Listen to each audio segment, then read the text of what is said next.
वर्गीकीय पदानुक्रम, वर्गीकीय पदानुक्रम या वर्गीकीय संवर्ग, जिसे कहते हैं टैक्सोनॉमिकल हायरार्की।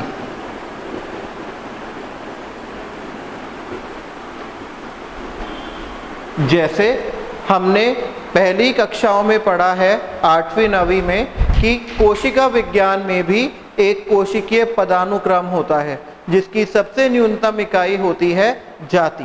जाति के ऊपर होता है जीव। जब हम कोशिकाओं के विज्ञान को बहुत विस्तार से पढ़ते हैं तो हमें पता चलता है जीवन की मूलभूत इकाई है कोशिका।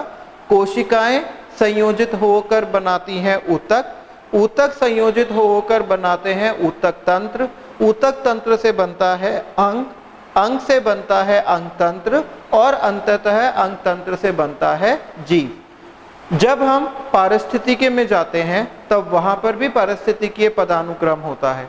उसकी न्यूनतम इकाई जीव होती है। एक समान जीव मिलकर जाति बनाते हैं। जाति या जनसंख्या, बहुत सारी जातियां मिलकर समुदाय बनाते हैं। समुदाय पारिस्थितिक तंत्र बनाते हैं और पारिस्थितिक तंत्र बनाते हैं भूमंडल या जैव मंडल, जिसे बायोस्फीयर कहते हैं। इसी प्रकार हमारे वर्गीकरण विज्ञान में भी पदानुक्रम होता है, जिसमें सबसे ऊपर जो इकाई उपस्थित होती है उसे हम कहते हैं जगत। जगत माने किंगडम। इसके बाद होता है विभाग। विभाग को हम कहते हैं डिवीजन। और विभाग के समतुल्य ही दूसरी श्रेणी होती है संघ। संघ को कहते हैं फाइलम। विभाग के बाद होता है वर्ग। वर्ग अर्थात क्लास। वर्ग के बाद गण अर्थात ऑर्डर। फिर कुल अर्थात फैमिली। फिर वंश मतलब जीनस। और अंत में जाति अर्थात स्पीशीज। ये हैं 7 श्रेणियां जो निश्चित श्रेणियां या अविकल्पी श्रेणियां कहलाती हैं। हमारे वर्गीकीय पदानुक्रम में होती हैं 7 अविकल्पी श्रेणियां। अविकल्पी श्रेणियां या ऑब्लिगेट कैटेगरीज। ऑब्लिगेट कैटेगरीज, इनका होना अत्यंत आवश्यक है। इसके अतिरिक्त और 21 श्रेणियां होती हैं जिनको हम मध्यवर्ती श्रेणियां कहते हैं, अर्थात इंटरमीडिएट कैटेगरीज। ये कुल मिलाकर बैठती हैं 28 वर्गीकीय श्रेणी।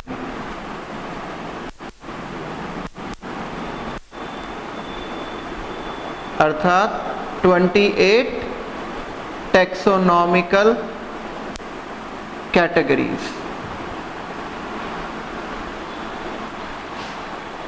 इन 7 श्रेणियों में से ये जो विभाग श्रेणी है ये प्रयोग की जाती है पौधों के लिए,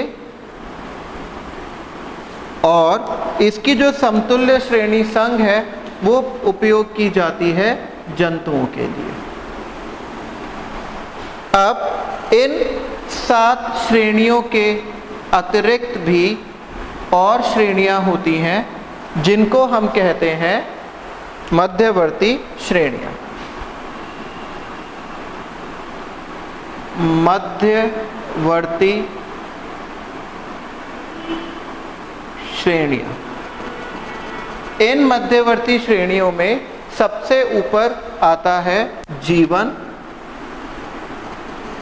फिर डोमेन, फिर उपडोमेन, उसके बाद ऊपरी जगत, उपजगत, सीरीज, फिर ऊपरी विभाग, उपविभाग, ऊपरी संघ, उपसंघ,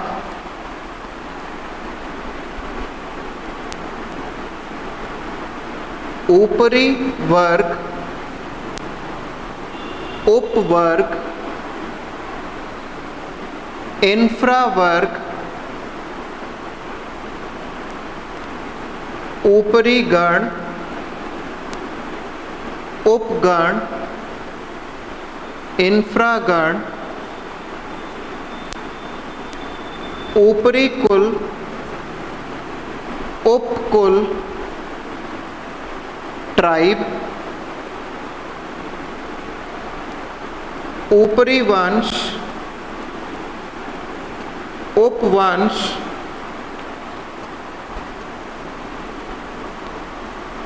ऊपरी जाति, उपजाति, किस्म और प्रभेद। अब इसमें ये देखते हैं कि कौन सी श्रेणी किस जीव के साथ संबंधित है। इसमें जो ये वाली श्रेणियां हैं, ऊपरी विभाग और उप विभाग, ये पादपों के लिए हैं, जबकि ऊपरी संघ और उपसंघ जंतुओं के लिए हैं। इसके बाद नीचे जो उपजाति है ये जंतु के लिए है, किस्म जो है वो पौधों के लिए है, और प्रभेद जो है वो सूक्ष्म जीवों के लिए है।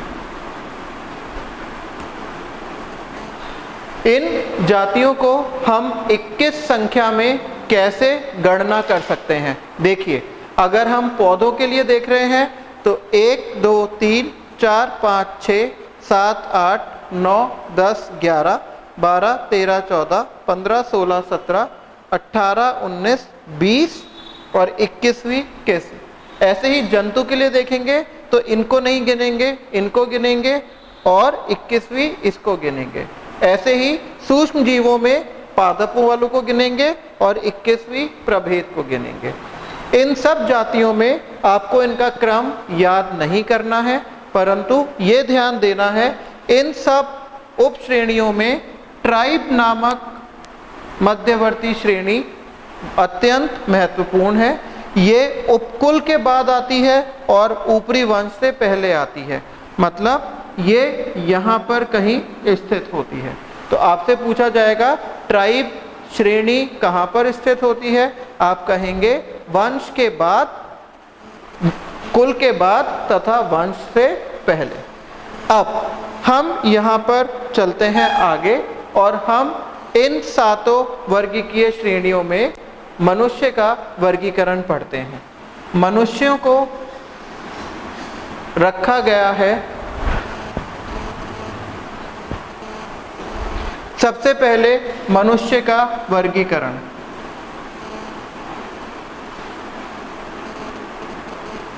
मनुष्य को जिस जगत में रखा गया है वह जगत है एनिमेलिया, अर्थात जंतु जगत।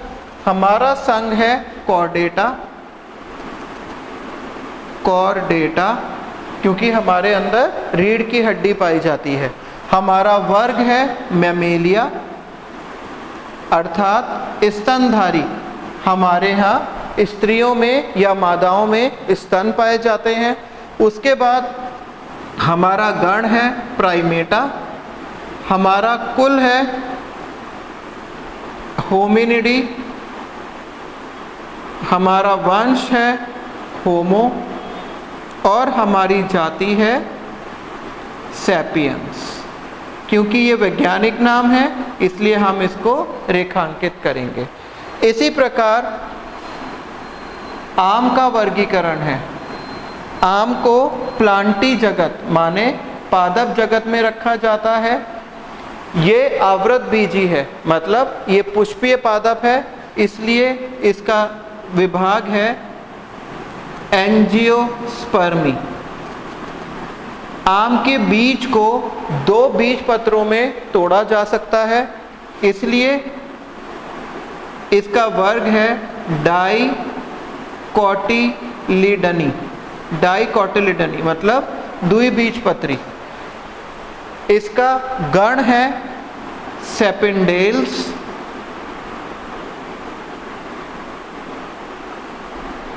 इसका कुल है एनाकार्डिएसी। इसका वंश है मेंजीफेरा और इसकी जाति है इंडिका। अब इसके पश्चात हम पढ़ेंगे घरेलू मक्खी।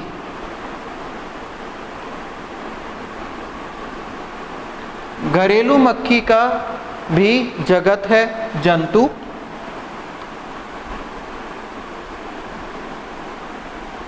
इसका संघ है आर्थ्रोपोडा। इसका वर्ग है इंसेक्टा। इसका गण है डिप्टेरा। इसका कुल है मस्कीडी। वंश है मस्का और जाति है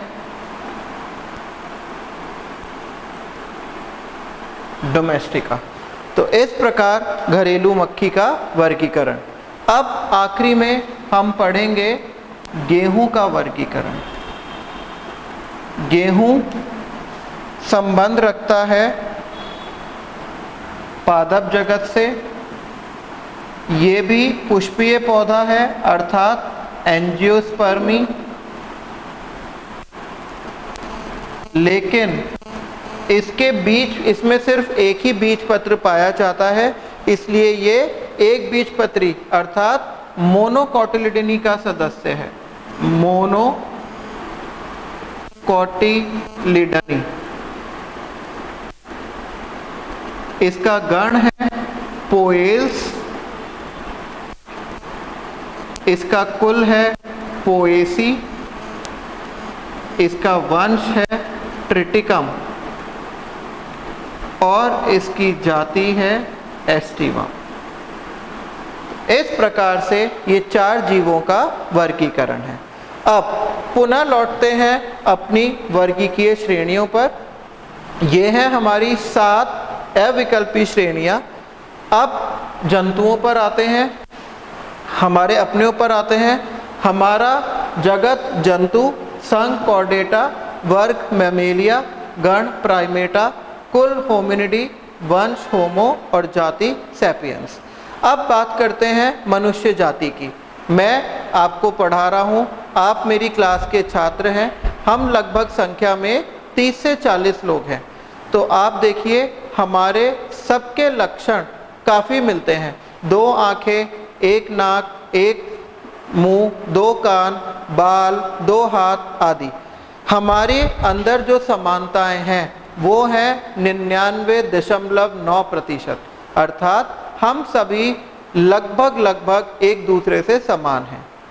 परंतु जो हमारे अंदर विभिन्नताएं पाई जाती हैं, उन सारी विभिन्नताओं को भी अगर हम मिलाएंगे तो वो बैठेंगी 0.1%। मतलब कोई मोटा है या पतला है, लंबा है, छोटा है, काला है, गोरा है, ये सारी भिन्नताएं सिर्फ 0.1% की होती हैं।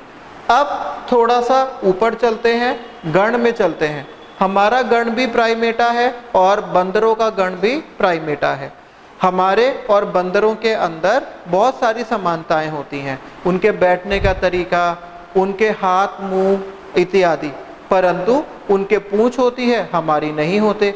उनके शरीर पर मोटे बाल होते हैं, हमारे शरीर पर नहीं होते। वो पूंछ से लटक सकते हैं, पेड़ पर आराम से चढ़ जाते हैं, हम नहीं चढ़ सकते।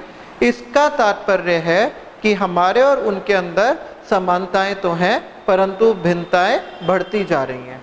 और ऊपर चलते हैं, हम आते हैं वर्ग मैमेलिया में। मैमेलिया मतलब स्तनधारी।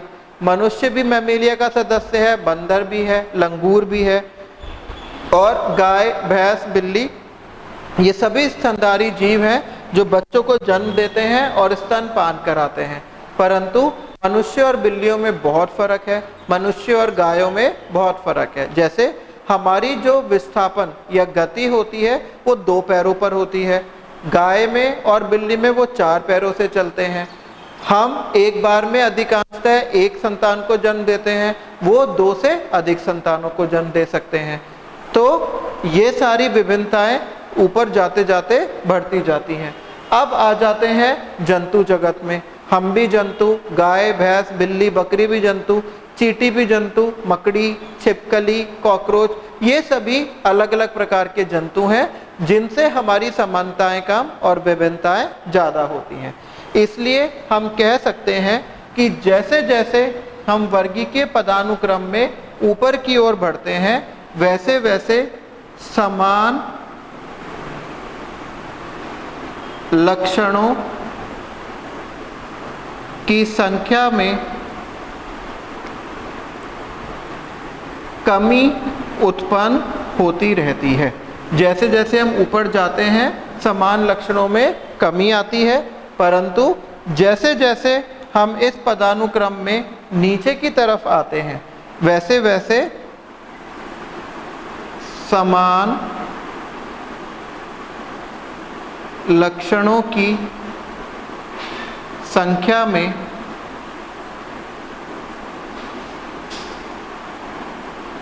वृद्धि होती है। तो ये था हमारा वर्गीकरण जिसमें हमने 7 विकल्पी श्रेणियां, 21 मध्यवर्ती श्रेणियां मिलाकर कुल 28 वर्गीकीय श्रेणियों का अध्ययन